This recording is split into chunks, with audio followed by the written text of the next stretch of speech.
Nicholas stood frozen at the altar, his heart beating so fast it felt like drums in his chest. The beautiful garden wedding stretched around him with white flowers everywhere. A woman in a wedding dress stood before him, smiling with happy tears in her eyes. But Nicholas couldn't move. He couldn't breathe. His face had turned completely white, like he'd seen a ghost. Something was terribly, terribly wrong. But let's go back to where this nightmare really started. Nicholas Miller grew up in a tiny apartment that always smelled like old food and broken dreams. His family had no money. While other kids wore nice shoes and went to fun places, Nicholas wore clothes with holes and ate cheap noodles for dinner every night. He would press his face against store windows, staring at expensive watches and fancy cars, wishing they belonged to him. One day, he whispered to himself, I'll have everything. But Nicholas didn't want to work hard for it. He didn't want to spend years studying or building a business. No, he wanted a shortcut, a fast way to get rich without sweating or struggling. So he learned to be charming. He practiced smiling in the mirror until his grin looked warm and friendly. He studied how to say nice things that made people feel special. He became very good at making others believe he truly cared about them, even when he didn't. By the time Nicholas turned 25, he had a plan, a terrible, selfish plan. He would find a rich older woman and marry her for her money. One evening, Nicholas put on his only good suit and sneaked into a fancy charity party in downtown Los Angeles. The room sparkled with crystal chandeliers hanging from the ceiling. Rich people in expensive clothes laughed and sipped champagne from tall glasses. Nicholas fell out of place, but he hid it well behind his practiced smile. That's when he saw her. Victoria Hathaway stood near the window, wearing a beautiful lavender dress that flowed like water. Her silver hair was pulled back neatly, and diamonds sparkled on her neck. She looked elegant and graceful, even though she was in her late 60s. Nicholas had heard people whispering about her before. She was a widow, which meant her husband had died, and she was worth millions of dollars. Nicholas's eyes lit up like he'd found buried treasure. He walked over to her slowly, carefully, like a cat sneaking up on a bird. "Excuse me," he said with his warmest smile. "I couldn't help but notice you from across the room. You have such a kind face." Victoria turned to him, surprised. She wasn't used to young, handsome men talking to her anymore. Her cheeks turned a little pink. "Oh, thank you," she said softly. "That's very sweet of you to say. I've read about your charity work." Nicholas lied smoothly. "You help so many people. You must have the biggest heart in this whole city." Victoria's eyes became shiny with happy tears. Nobody had complimented her like this in so long. Since her husband died 5 years ago, she'd been lonely. Her big mansion felt cold and empty. Her friends were polite, but distant. She missed feeling special. Nicholas saw this loneliness in her eyes, and instead of feeling sorry for her, he saw an opportunity. Over the next few weeks, Nicholas became Victoria's constant companion. He took her to expensive restaurants and pretended he could afford the meals. He held her hand during evening walks. He kissed her fingers and told her she looked beautiful, even though inside his heart he felt nothing. Victoria bloomed like a flower in the sunshine. She started smiling more. She laughed at Nicholas's jokes. She felt young again, like the girl she used to be before life became so serious and sad. "I never thought I'd feel this way again," she told him one evening, her eyes full of hope. Nicholas squeezed her hand. "You deserve to be happy," he said, his voice smooth as honey. But in his mind, he was already counting her money. People started talking. At parties and tea gatherings, Victoria's friends whispered behind their hands. "Do you really think that young man loves her?" one woman asked. "Of course not," another replied. "He's after her fortune. It's so obvious." But Victoria didn't want to believe it. She was too lonely, too hungry for love and attention. She chose to ignore the warning signs. 6 months passed like a beautiful dream for Victoria. Then one evening, Nicholas took her to a private garden he'd rented for the night. The whole place was decorated with red and pink roses. Candles flickered in glass jars hanging from trees. Soft music played from hidden speakers. Victoria gasped. "Nicholas, this is beautiful." Nicholas got down on one knee. He pulled out a ring, with a big diamond on it. He bought it on credit, which meant he borrowed money he couldn't pay back. But he didn't care. This ring was his investment in a rich future. Victoria Hathaway, he said, looking into her eyes. Will you marry me? Victoria's hands flew to her mouth. Tears rolled down her cheeks. Part of her knew she should be careful. She was nearly 70 years old, and Nicholas was only 25. That's a huge difference. But another part of her, the lonely part, desperately wanted to say yes. Are you sure? She whispered. I'm so much older than you. What will people think? Nicholas stood and held both her hands. I don't care what anyone thinks. I want to spend my life with you. It was a complete lie, but Victoria wanted so badly to believe it. Yes, she finally said, crying and laughing at the same time. Yes, I'll marry you. Nicholas hugged her tightly, and over her shoulder he smiled. Not a happy smile, a victorious smile, like a hunter who just caught his prey. The news spread through Los Angeles like wildfire. Everyone talked about the strange engagement. Some people felt happy for Victoria, but most people whispered that Nicholas was a gold digger, someone who only wanted her money. Victoria heard the whispers, but she pushed them away. She was too excited about her wedding. She planned every detail carefully, choosing flowers and music and decorations. She trusted Nicholas completely. So completely that she never asked him to sign a prenuptial agreement. That's a special paper that protects money if a marriage ends. Her lawyer suggested it, but Victoria refused. I trust him with my whole heart, she said firmly. That trust would soon become her biggest mistake. Nicholas counted down the days until the wedding with growing excitement. Soon, he thought, all her money would be his. No more poverty. No more struggling. He'd finally have everything he dreamed about since he was a little boy staring through store windows. But fate had a different plan. A terrible, shocking plan that neither of them could have ever imagined. The wedding day arrived with perfect sunshine and clear blue skies. Everything seemed beautiful and right, but nothing would ever be the same again. The outdoor wedding looked like something from a fairy tale. White chairs lined up in neat rows under a beautiful wooden arch covered in pale pink and cream roses. A string quartet played gentle music that floated through the warm afternoon air. Butterflies danced around the flowers. Everything seemed absolutely perfect. Victoria walked down the aisle in a stunning ivory wedding dress. Even though she was older, she looked radiant and happy. Her silver hair was decorated with small white flowers. Her eyes sparkled with joy and hope. She'd never imagined she would feel this happy again. Nicholas stood at the altar in a rented tuxedo, watching her approach. His smile was painted on his face, but inside, his mind was busy with other thoughts. He was thinking about Victoria's mansion, her bank accounts, her expensive jewelry, all the money that would soon be his. The guests whispered to each other as Victoria reached the altar. She looked so happy, one woman said. I just hope she knows what she's doing, another replied quietly. The minister, an old man with kind eyes and white hair, began the ceremony.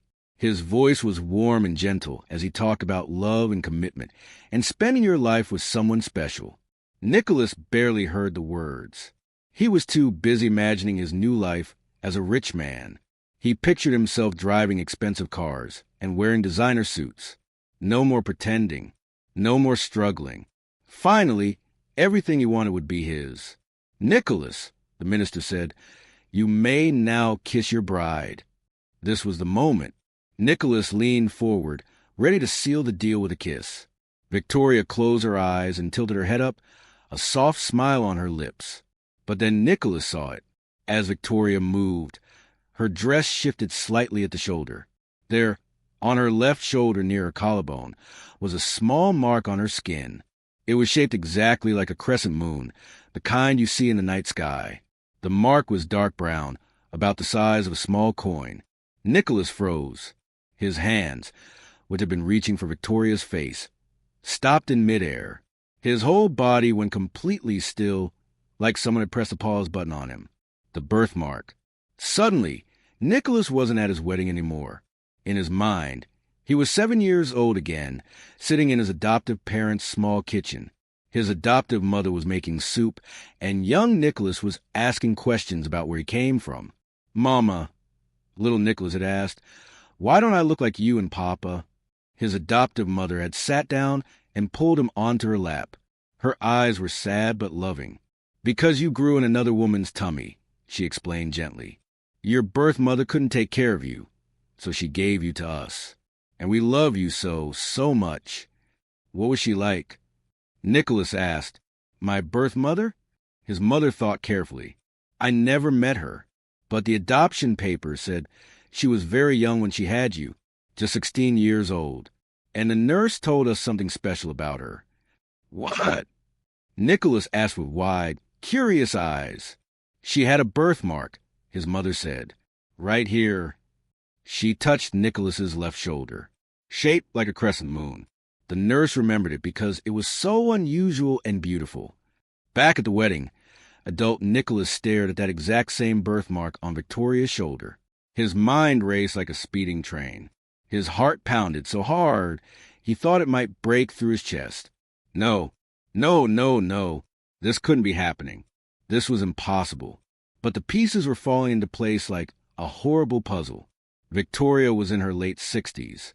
She would have been 16 years old about 49 years ago. That was exactly when Nicholas was born. The adoption papers had said his birth mother was from Los Angeles. Victoria had lived in Los Angeles her whole life.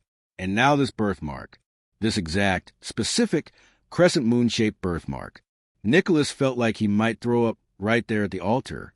His face turned white as paper. Sweat broke out on his forehead. His hands started shaking. Victoria noticed immediately. Her happy smile faded into a worried frown. "Nicholas," she whispered, her voice concerned. "Darling, what's wrong? You look sick." Nicholas tried to speak, but no words came out. He felt like he was drowning. The beautiful wedding, the flowers, the music, the guests, everything seemed to spin around him in a sickening blur. He had to know.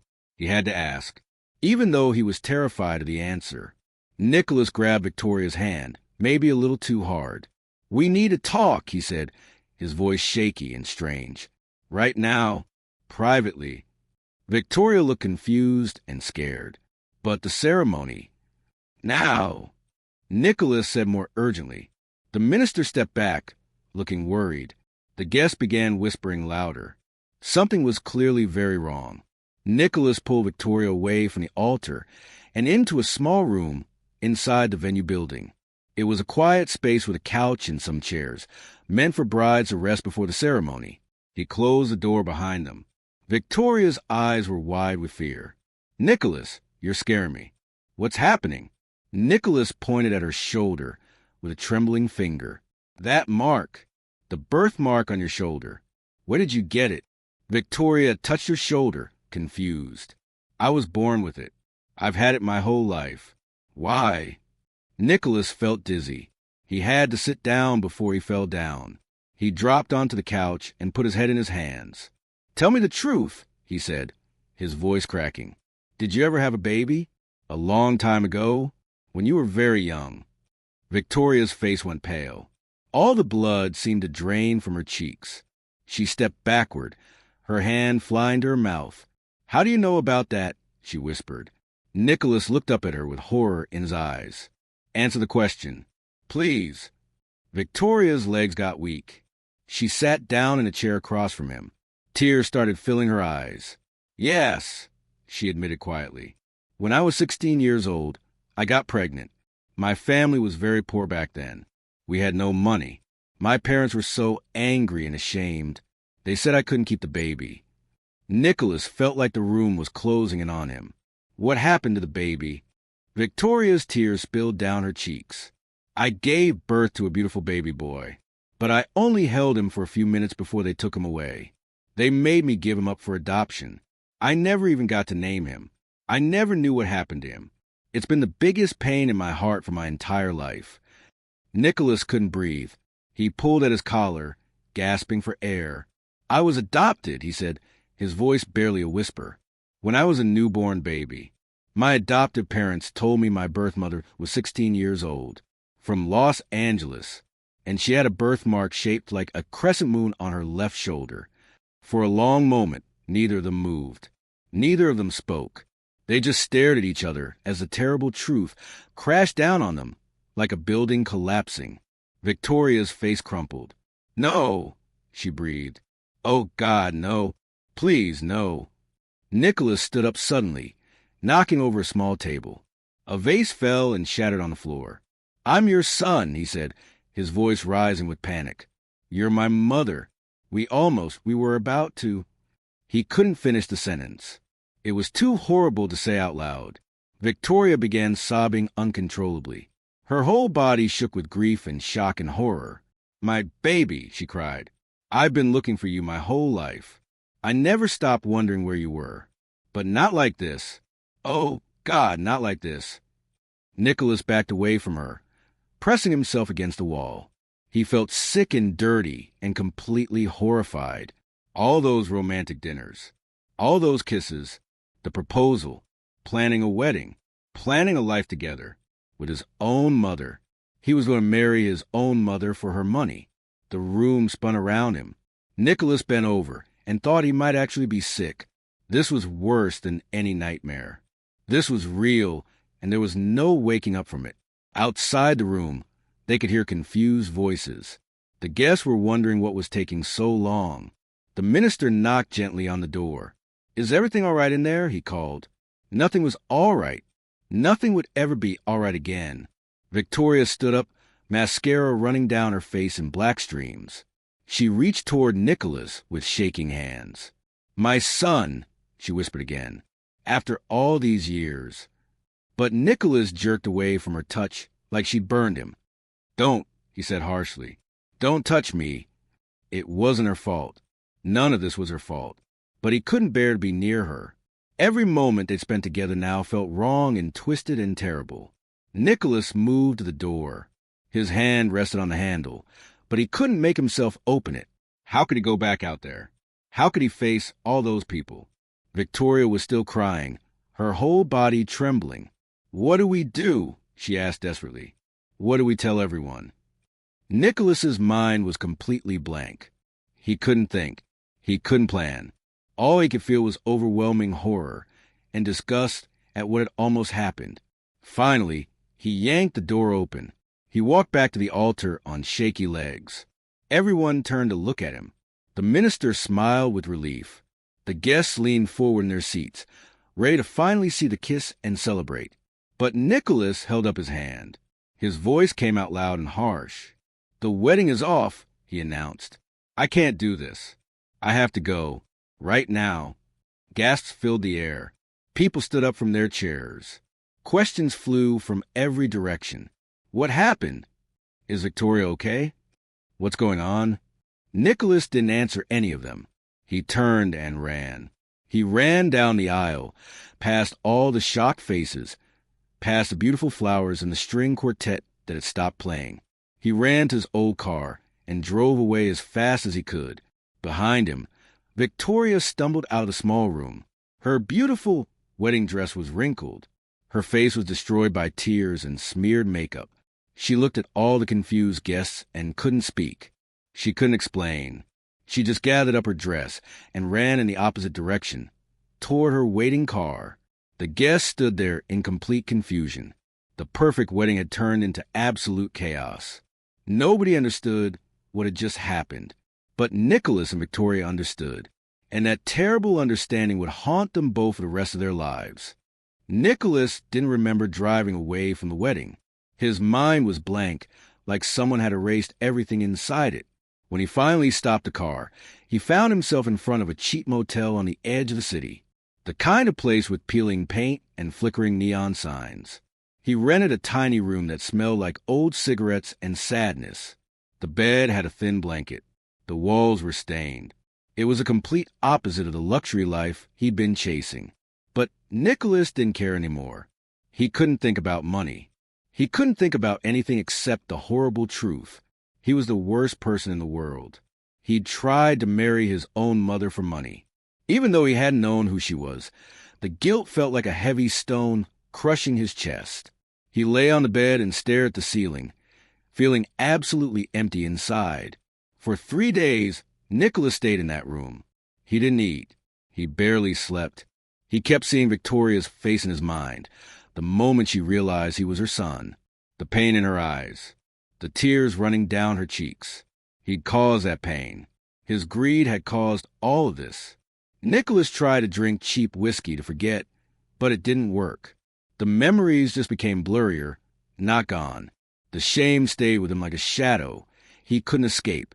If you're finding this story gripping and emotional, please hit that like button and share it with someone who loves powerful storytelling. Your support means everything. Meanwhile, across the city, Victoria was living her own nightmare. She returned to her enormous mansion, but it felt colder and emptier than ever before. The servants whispered in corners, confused about what had happened at the wedding. Victoria sent them all home. She wanted to be completely alone. In her bedroom, Victoria pulled out an old wooden box from the back of her closet. Inside were papers she hadn't looked at in decades.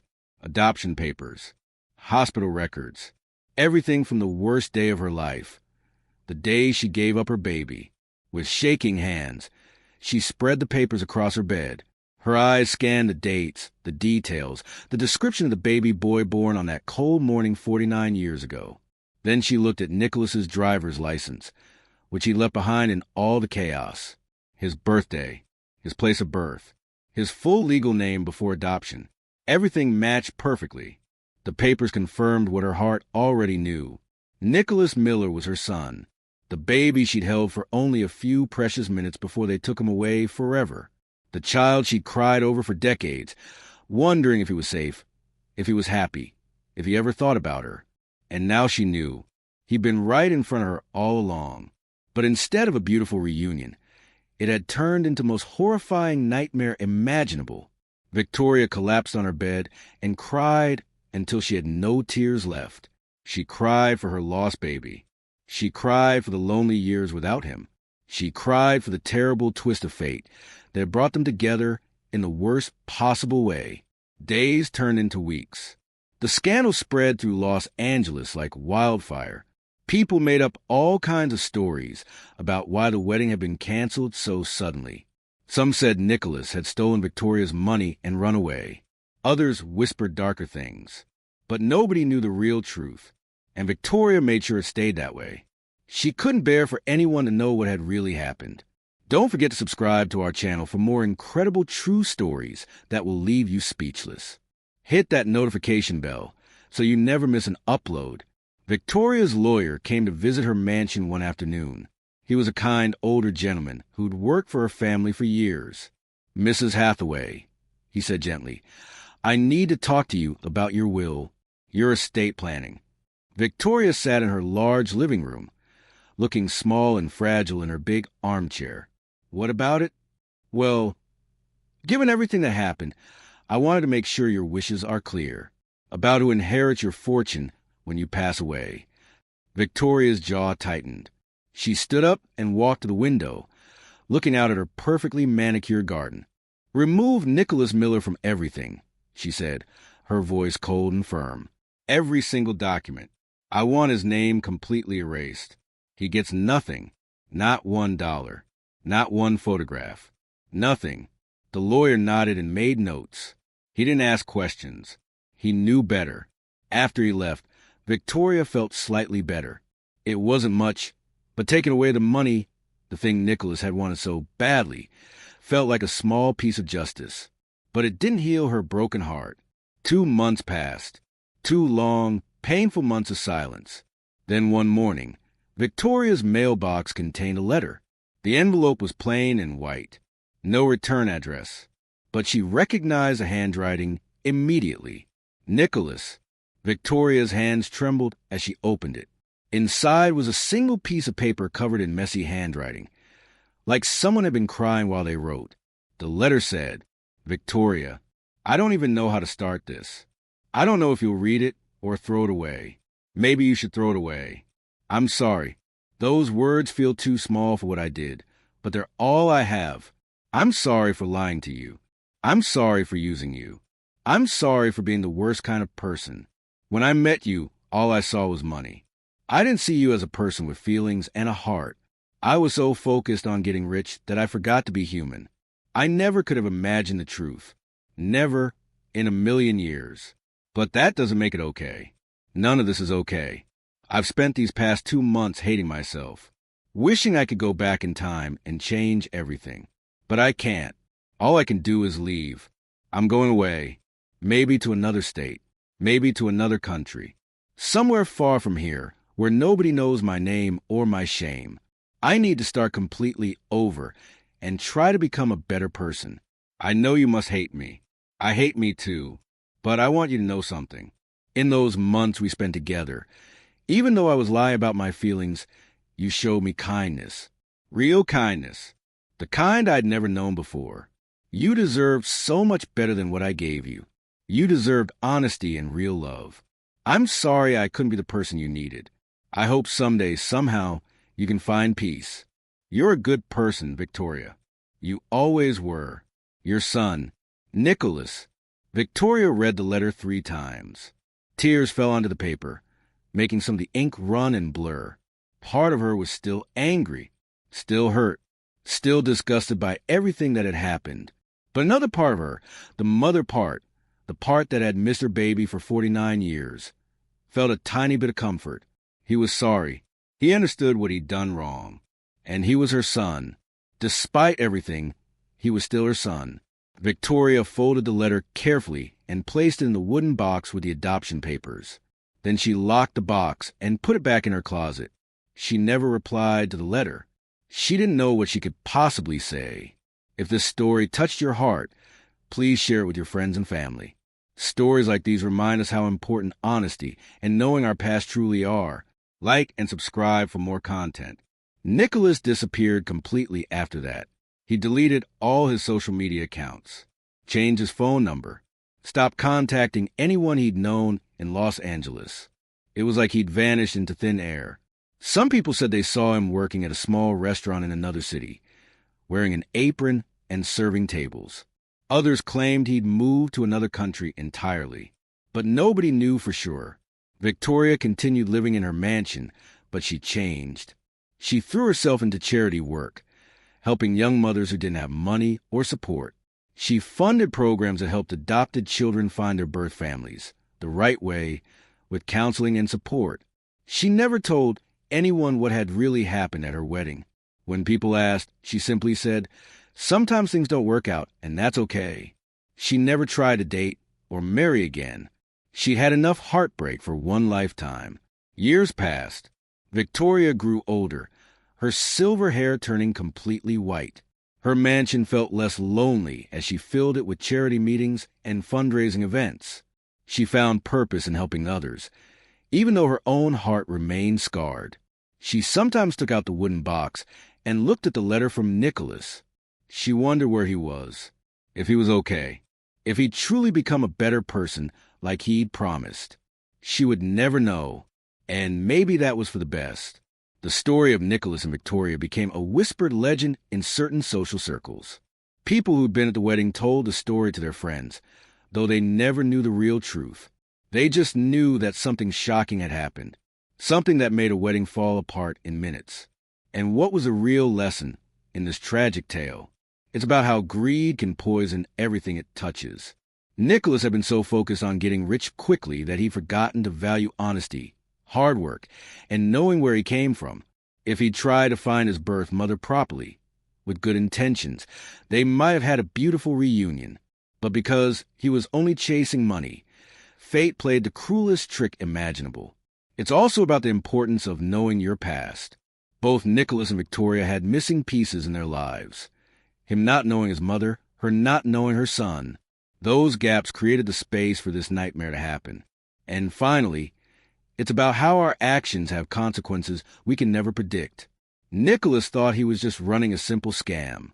He never imagined it would lead to the worst moment of his entire life. Both mother and son paid a terrible price for one man's greed and fate's cruel sense of timing. The crescent moon birthmark that should have reunited them instead revealed a truth so horrible it destroyed any chance they had of happiness. Some secrets, once revealed, can never be bared again, and some mistakes can never, ever be undone. Thank you so much for reading this powerful story until the very end. If it made you think about the importance of honesty and knowing your roots, please give it a like. Share it with someone who needs to hear this message. And don't forget to subscribe to our channel for more emotionally gripping stories that teach important life lessons. Your support helps us create more meaningful content. See you in the next story.